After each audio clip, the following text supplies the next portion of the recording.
So glad that you're here. Y'all been so attentive and encouraging. Thank you very much.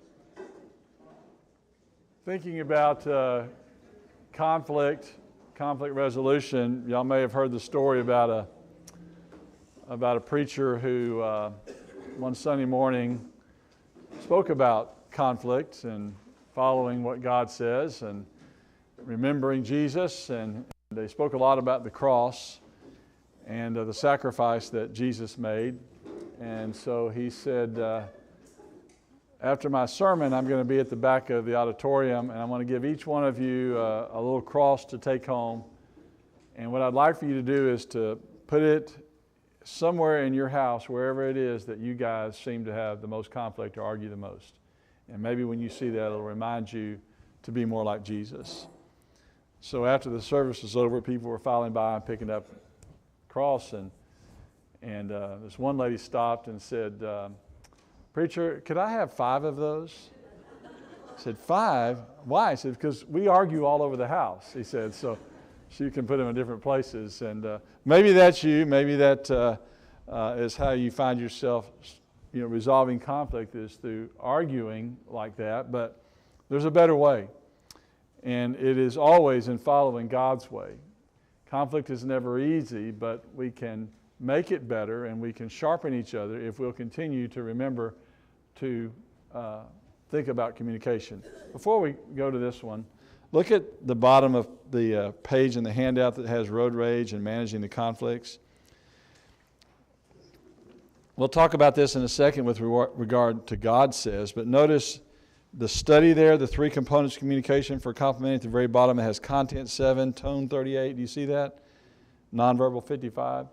In this study of communication, researchers found out that when people are trying to interpret the meaning of a message, that they tended to put much more emphasis in the interpretation process on the nonverbal than they did on the content.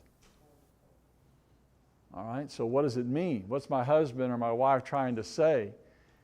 And they interpreted it again by how they said it and the way they said it than actually what they said.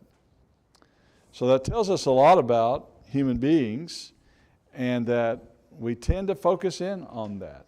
And if you're not that kind of visual person, or you don't think much about all of that, you need to.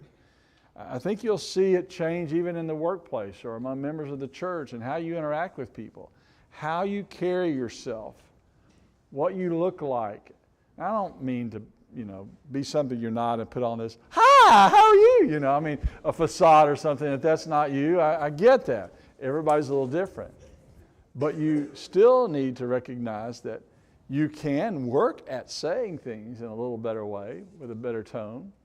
Right? Carry yourself. Think about it. Be happy. Be positive. Be a person that has an aura about them that is approachable, not someone who, people are afraid of. I'll say this for just a moment, but okay. So the second thing is that it is specific, not generalized. It is specific, not generalized. We are careful, again, in the words that we choose. You never listen to me. You never help me with things outside. You never take care of the car. You never, we could go on down the list, right? What's the problem with saying you never? Huh? Yeah, and most of the time it's not true, right? Right. Most of the time it's not true. And I know, a lot of us kind of are looking for justification, and if someone makes that kind of statement, all we got to do is think about the one time that we did do it, right? And it discredits them entirely. You say, "I never did it." I did it one time. Okay? And so therefore you're totally wrong about everything else you say. So what's the goal? Do we want to be heard? Well, maybe a better way of saying that is, at times I feel like I'm not being heard. We want people to understand how we feel. So don't stifle the conversation by overgeneralizing about things. It is edifying. It's not bitter. Ephesians 4:29 through 31 speaks about an outcry of shouting. I really love the King James word, the clamor, and that's what, it sounds like sometimes when people are yelling, and, it's disheartening, it's frightening, especially for children when there are raised voices and people talk in a way that is bitter. Well, what are some things that are bitter as opposed to edifying? We'll look on the next page, and I've got several examples of some communication roadblocks there of things that tend to be bitter. Here's just a few from that list. I can't do anything to please you. Okay, we hear the frustration in the voice of maybe the person who's saying that, but again, it tends to put people on the defensive. It sounds very bitter. You're such a baby. Can't you be more responsible? Well, what were you thinking? What's your problem? I can never understand you. I don't know why I put up with you. I told you so. You're just like your mother. You're always in a bad mood. Okay? Whew. Don't say these kinds of things. If you don't like it, you can just leave. It's your fault. That was stupid. All you ever do is complain. So look over the rest of these and think, are these some things that I'm saying?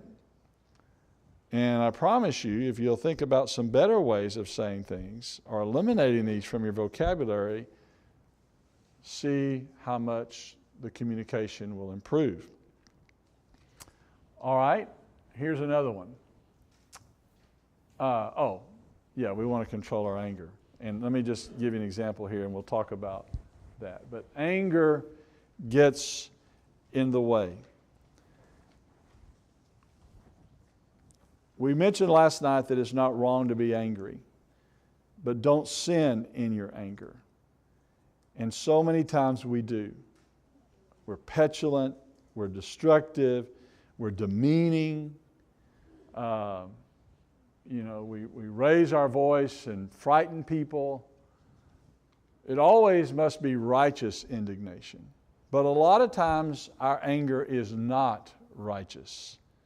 It comes from a place that has some baggage with it. Sometimes. Maybe a lot of times for people. I'll give you an example of something that we've used with couples and we try to think about for ourselves as well. And it's the word gift. And I'd like for you to write down the word gift. It's an acrostic, and write it down maybe up and down like this, or you can, however you want to write it. But when you are angry about something,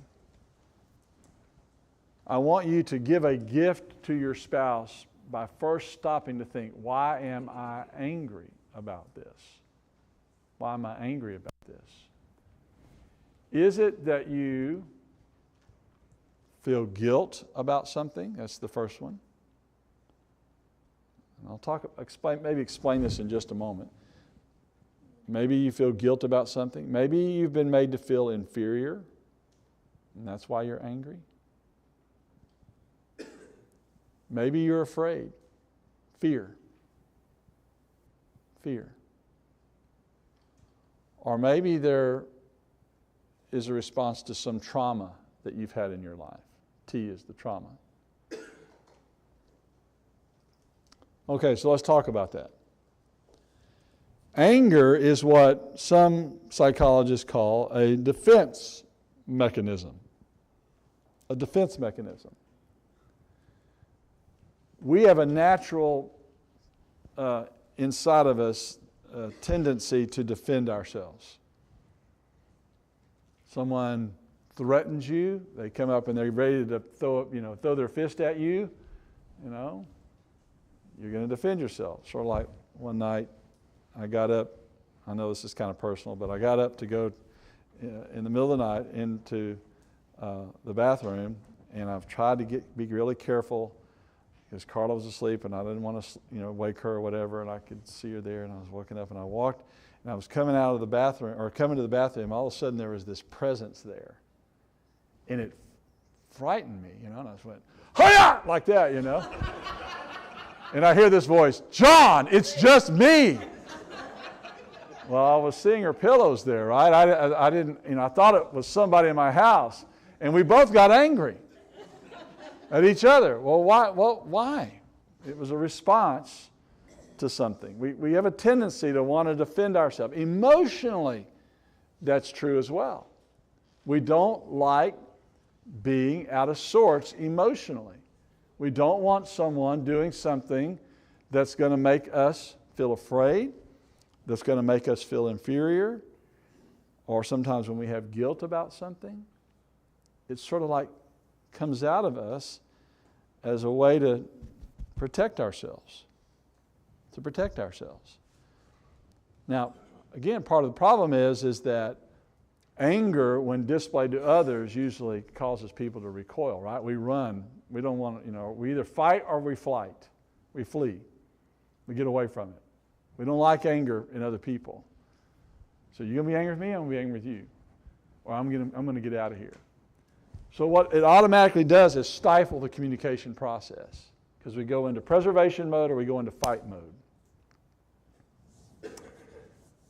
And that's the very opposite of what needs to happen in conflict resolution and for couples coming together to be one. Because to be one and to resolve conflict, what do you have to do? You have to be transparent. You have to be willing to hear, to listen, and to talk about what's really bothering you and the feelings and all of that. But to be transparent, you have to be vulnerable, right? If I'm going to share my feelings, that means I'm opening up. I am creating a vulnerability here. And no one, that's unsafe. Whew, don't like that. Because what's going to happen when I'm vulnerable? What's going to happen when I open up? I'm already, concerned about this, but if you're going to make fun of me, if you're going to chide me, if you're going to say that's dumb, guess what's going to happen? I'm going to be angry about it. I'm going to shut down. And when I shut down, then we don't get, it's this, and we don't get this. Anger has a way of stifling the process because we go into protection mode or we flee. Watch your anger. Be careful what you say. Give a gift to your spouse by thinking about what is it that's making me angry. Or even if your spouse gets angry, maybe what have I done to create that response? We counseled a couple one time, and she got angry about a lot of things that her husband was doing, and one of them was at a time when he would just come up to her when she was washing dishes, and he would like kind of massage her shoulders a little bit, and she would get angry. And he was like, it's not a prelude to sex. I'm just trying to, you're doing something good in the house. They never had talked about it. And so when we talked about getting to the source of some of that, do you know why she was so immediately angry about him doing that? Is because she had a stepfather that from the age of about 6 till 12 that sexually abused her.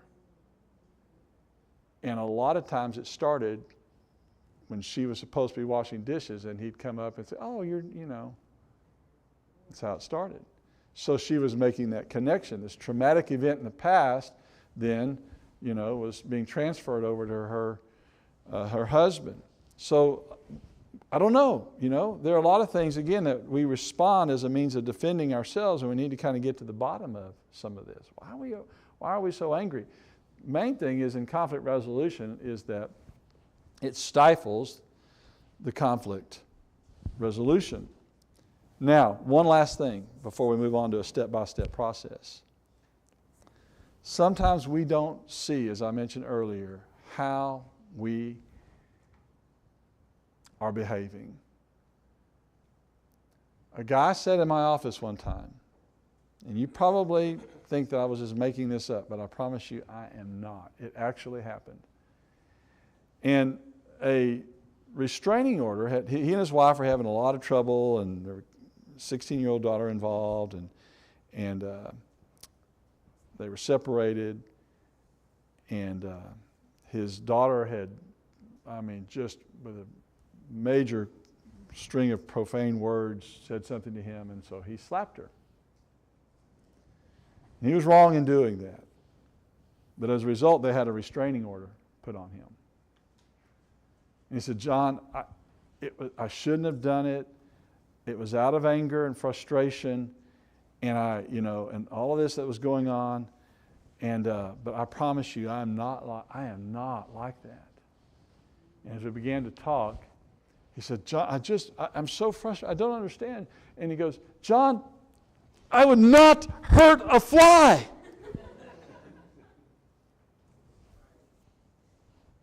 I would not hurt a fly.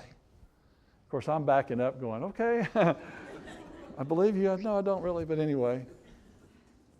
Okay, I think he really thought that he was a nonviolent person and that his family, didn't understand why they were afraid of him.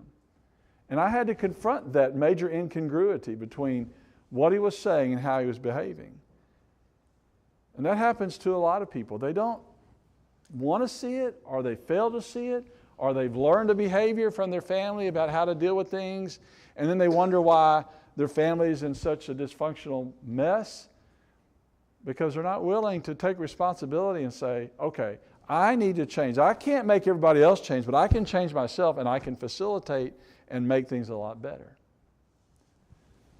So those are important, absolutely critical things that we need to be aware of when we're starting the process. Now, I mentioned, and we don't, here's Ephesians 4. So anger gets in the way. What we need to do then is to make sure when we communicate effectively, we're watching out about our anger, that we then adopt a resolution style that is biblical.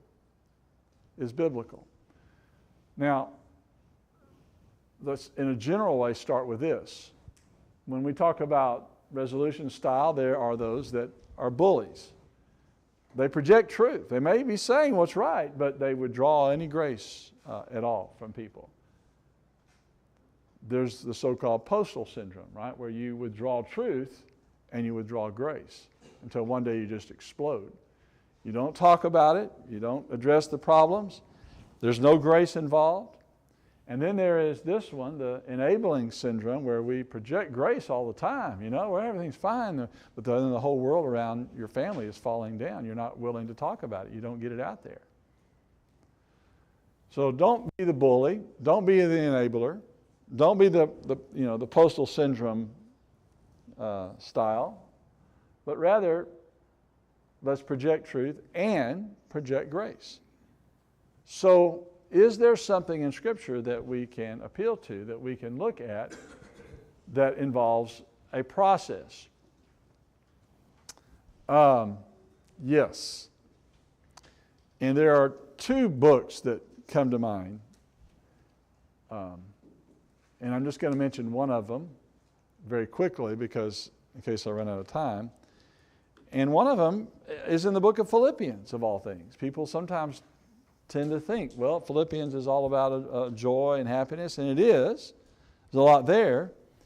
But the inclusios, the beginning and the ending of Philippians, chapter 1, 27 through 29, and then chapters 4, 1 through 2, speak about being unified. Paul's prayer is that they would stand together, striving together, for the faith of the gospel, that they would be one.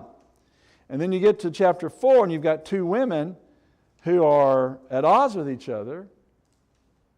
And Paul says, essentially, you need to work this out. So what's in between?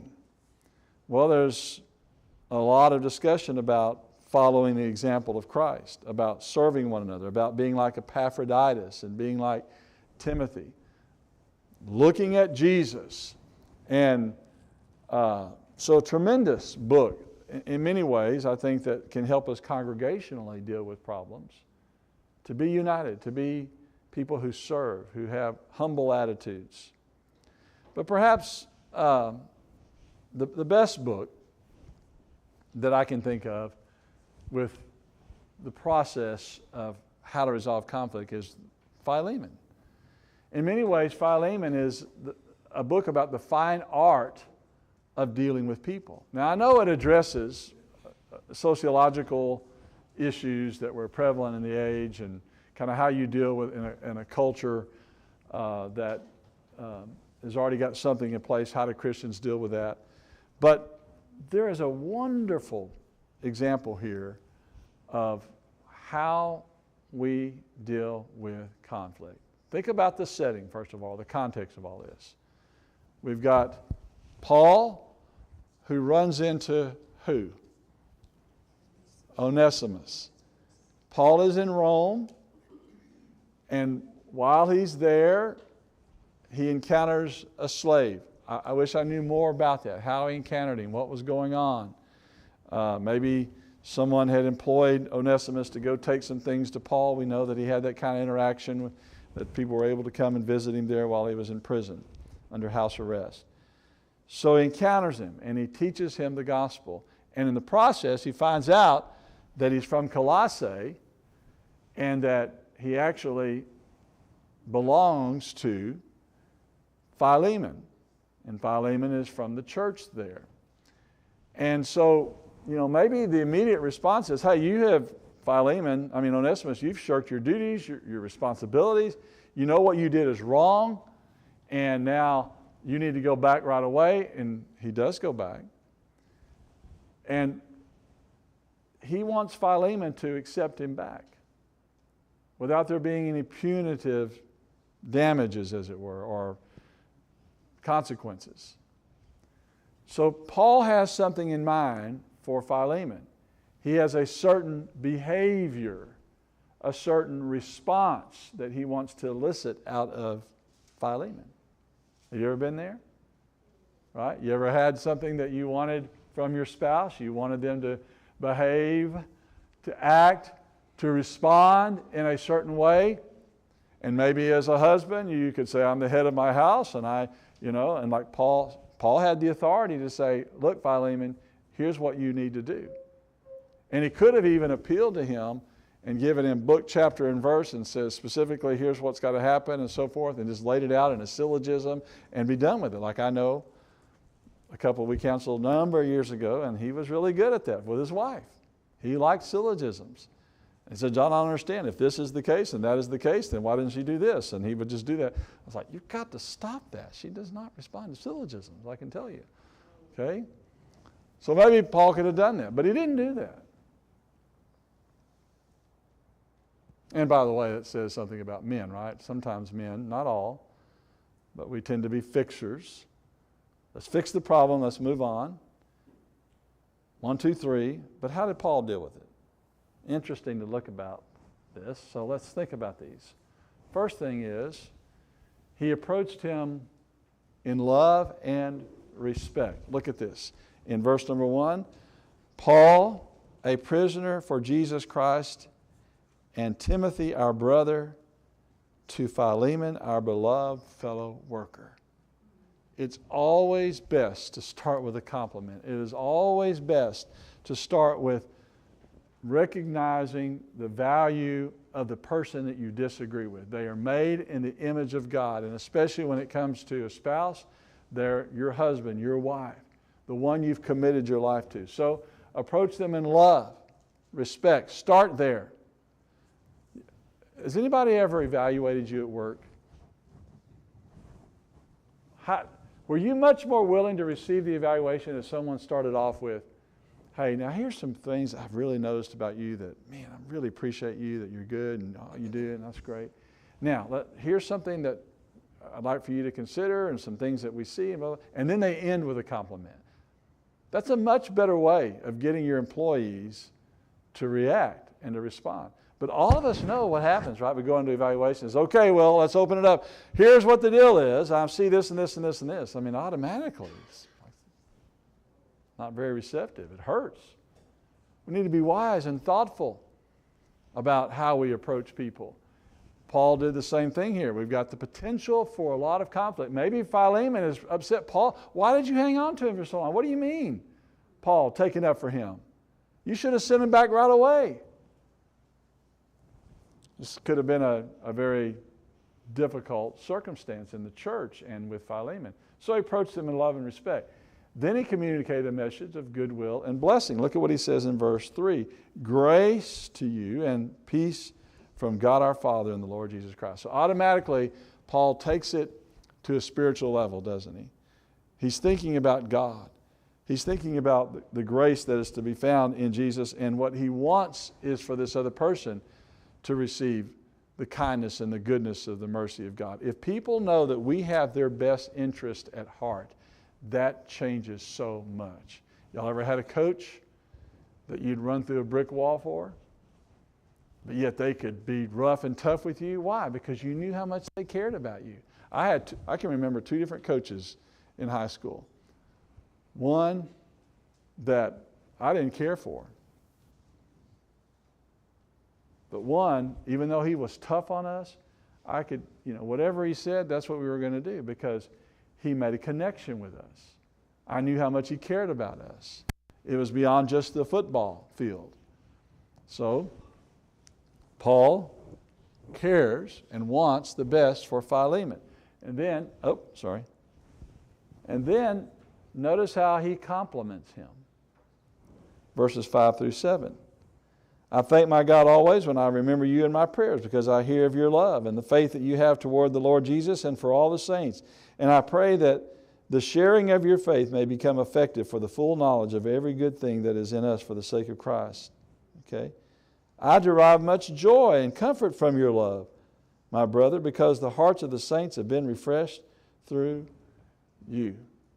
Now, I don't recommend men and women that you quote that verbatim to your spouse in the midst of a conflict, although it might be good. But find some words that are truly genuine about how much you love and care and respect.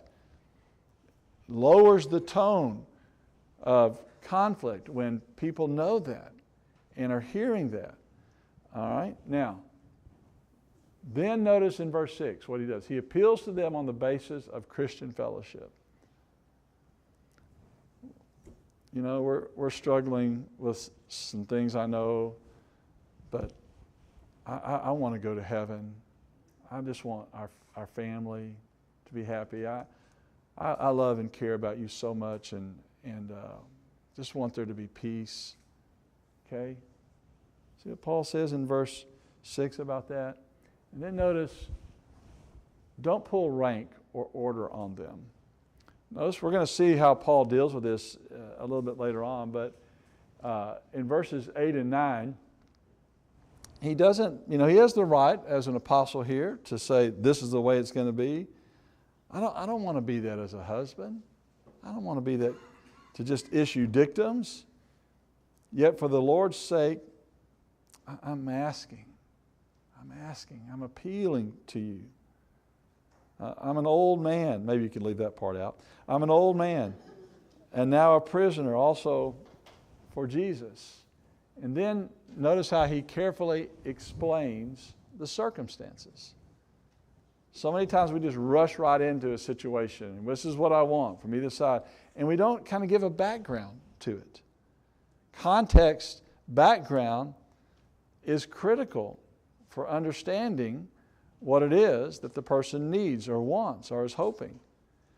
Giving some explanation.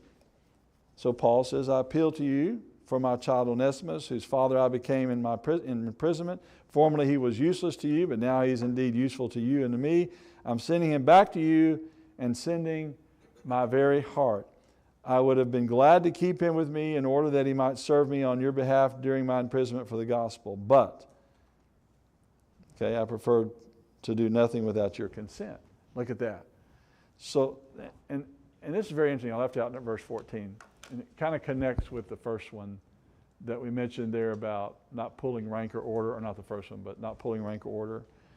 Men, women, we could say, look, I can do this. Okay, I don't need your permission.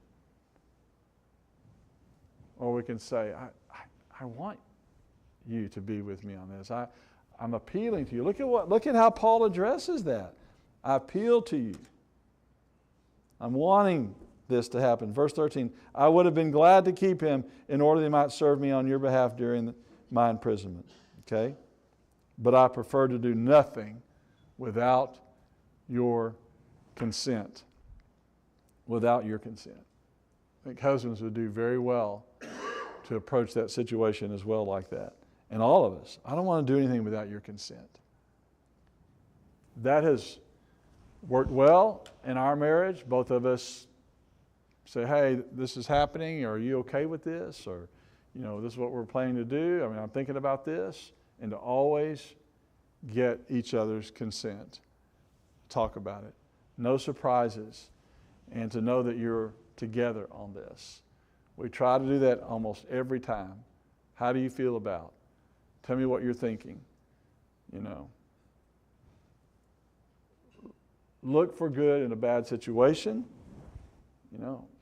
Maybe we're struggling with this right now, but maybe there's some good things that are going to come out of this. Give up something that might benefit you. So many times when it comes to conflict, we're just so quick to expect the other person to do all the work.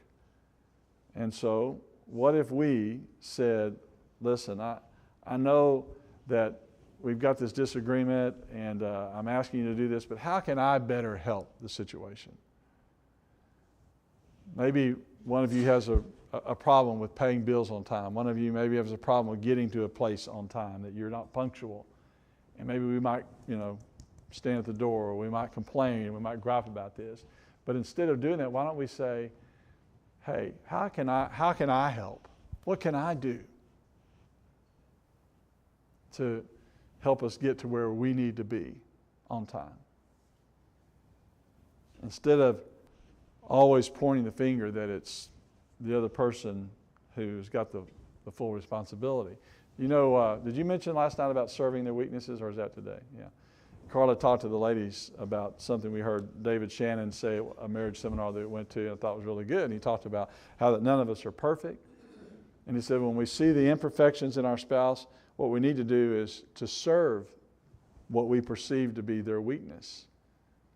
So if they're having problem, maybe being organized, instead of being critical all the time about them being organized, why can't we help them? I'll tell you something that just by way of admission, I can remember, as when we were a young family and kids were tiny and trying to get to worship on time. And, so I'd get my stuff ready and I'd be out in the car. Well, I did learn, by the way, not to honk. That was not a good thing.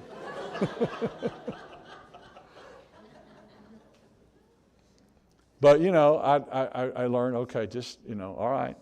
And then, one day we were talking and Carla made it clear to me, she's getting herself ready and 3 boys. What's John doing? Well, I've got a sermon to preach. I've got to get ready, Got to get everything in the car. And, what are we doing to really help the situation? We have all these demands. God values those who serve. Who is greatest in the kingdom? He who is servant among you all. Quit living like the world and start thinking like God wants you to think. Serve. Learn the value of serving and of sacrifice. Focus on equality in Christ. See this other person as one made in the image of Jesus. They're your sister. They're your brother in Christ. Carefully, look at this. Look at all the things we've gone through before we've gotten to what we really want. So many of us jump right to step, whatever that is, 4, or 10 or whatever that is. We jump right to it as soon as we get to it. And Paul has gone through a careful process here. And I might add something to this, is don't jump your spouse. You've got a conflict and, maybe your wife is preparing your dinner and she's got a big butcher knife in her hand. It's not the best time to say, hey, I've got a problem, Or maybe someone's about to go out on a trip in special time and we jump them. They're about to go out the door, or we're going to worship. Why don't we pick ill-advised times to jump into a conflict? Don't jump. Say, hey, something's bothering me. Can we talk? Can we talk about this? Make a date. All right. Anyway, back to carefully wording the request. Look at this, verse 17. So if you consider me your partner, receive him as you would receive me. That was what Paul was wanting Philemon to do. Then, offer restitution if you aren't responsible. Willing to take a loss? Admit you're wrong? What do you need to do? What are you willing to offer? And then end with a compliment and optimism of renewed friendship. Pray about it. Pray about it. And there are many other things, again, that you might consider. I've listed a few others there to kind of maybe a step-by-step process. But what this does is really lower the temperature. It causes you to think about it more carefully. And how you use words. Now, the last thing before a little assignment here real quick is that 1 Corinthians is a great book about how to correct dysfunction. I've listed several things there for you in the little booklet. You've got a dysfunctional family. Here was a dysfunctional church. What does Paul say? How does he address it? And one by one, chapter after chapter, there is great advice about dealing with things that are already out of hand. So maybe you can find some value in that section. Okay, the last thing that I want you to do is a little assignment here by way of communication, kind of for you to check in with each other about how you're doing. You don't have to share anything with us, but each of you have 5 cards, 5 pieces of paper in front of you. And this is a way. Anybody need 5? Didn't get right over here. Okay. This is a way for us to kind of evaluate, where you are. I mean, for you to evaluate where you are in your relationship and whether or not you've communicated things that you're feeling or that you need. What's important to you? What are the needs that you have as an individual? And I want you to write one need. You got to come up with 5. One need per card. Okay? So take a moment. This is the need that you have. Do you have the need to be understood, the need to be loved? Do you have the need for patience? Do you have a need, sexual intimacy? Do you have so many things? What are the needs? Affirmation. Do you have a need for affirmation? So take a moment now and write a need on each card. One need on each card. Don't share it with your spouse yet. Don't share it with your spouse.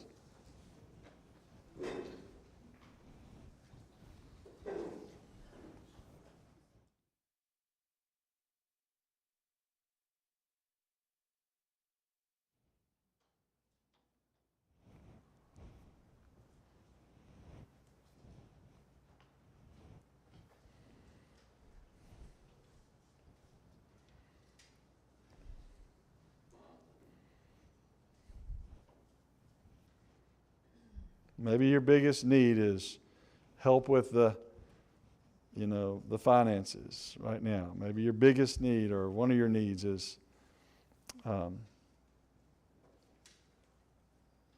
help with the children. Whatever it is, what are your needs? It's really pressing on your mind. Are they important to you?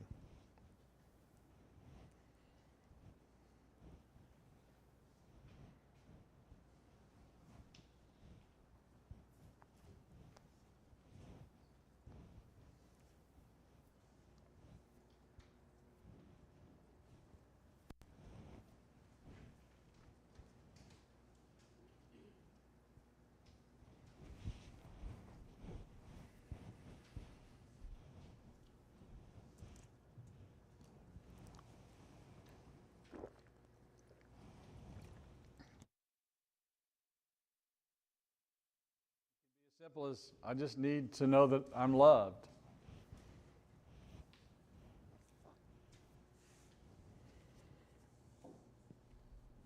That I'm valued. That I'm important to you.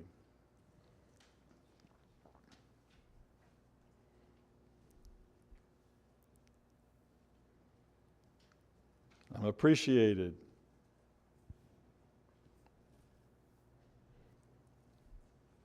admired. Am I helping y'all? Okay. Now what I want you to do is to shuffle them. Shuffle them up just a bit, okay? Shuffle them up.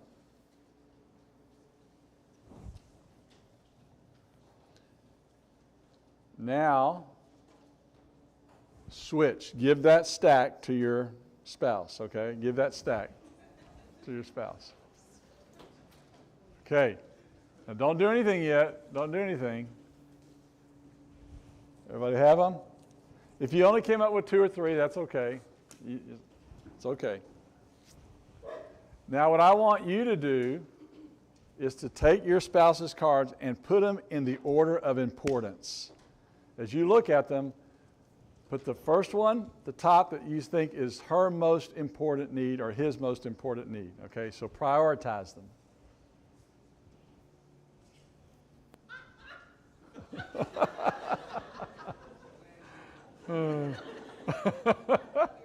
Oh, I wish I could ask. Okay.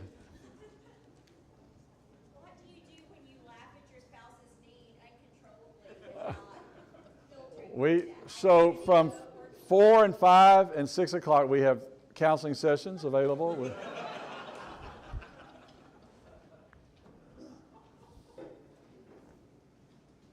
All right, so put them in order, what you think their order is.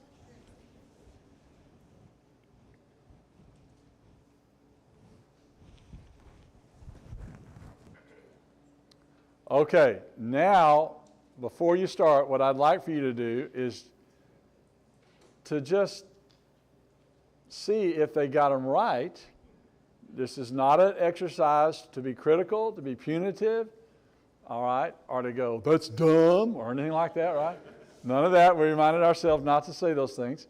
So what I want you to do is to see if you're right, and then if you're not, to find out which need is most important and how you can do a better job of meeting that number one need, of helping them, okay? All right, so y'all go ahead and talk. If you want to leave, you can, but let's try to do it in here if we can.